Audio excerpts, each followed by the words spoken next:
The world's largest humanitarian crisis isn't in Syria. It's in Yemen. Thousands have been killed and millions have been displaced so far. The conflict has been going on for years, but it became especially violent in March 2015. That's when the Saudi-led coalition got involved.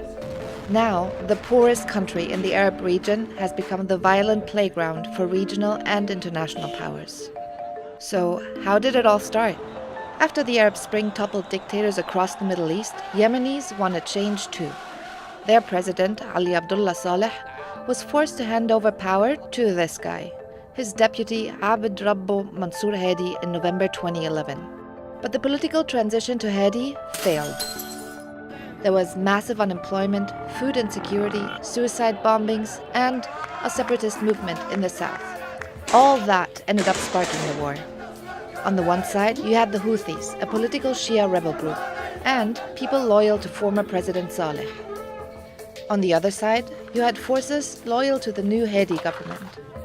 In 2014, Houthi forces took over Yemen's capital, Sana'a. Early the next year, the Houthis and Saleh loyalists tried to take control of the entire country, forcing Hadi to flee to Saudi Arabia. Saudi Arabia considered the Houthi actions an immediate threat and feared this could be an opportunity for Iran to gain a foothold on their border. Saudi Arabia accuses Iran of backing the rebels, but Tehran denies any involvement. So Saudi Arabia started an alliance and began a military campaign.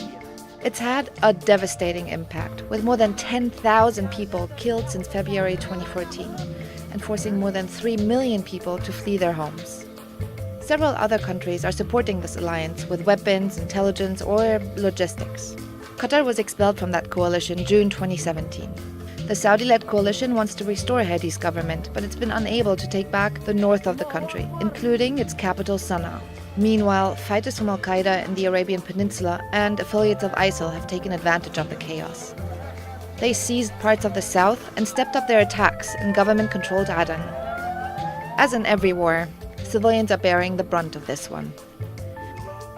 The destruction of infrastructure and restrictions on food and fuel imports means 17 million Yemenis will face famine unless they receive humanitarian help soon. But that's not all.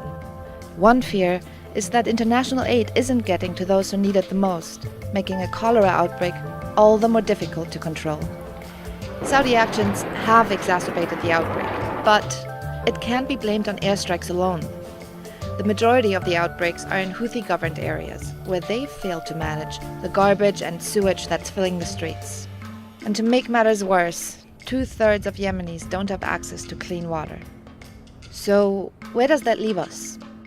Little ground has been gained, and several attempts to mediate the conflict have fallen apart. Since neither side shows any sign of giving up soon, Yemen is in a deadlock.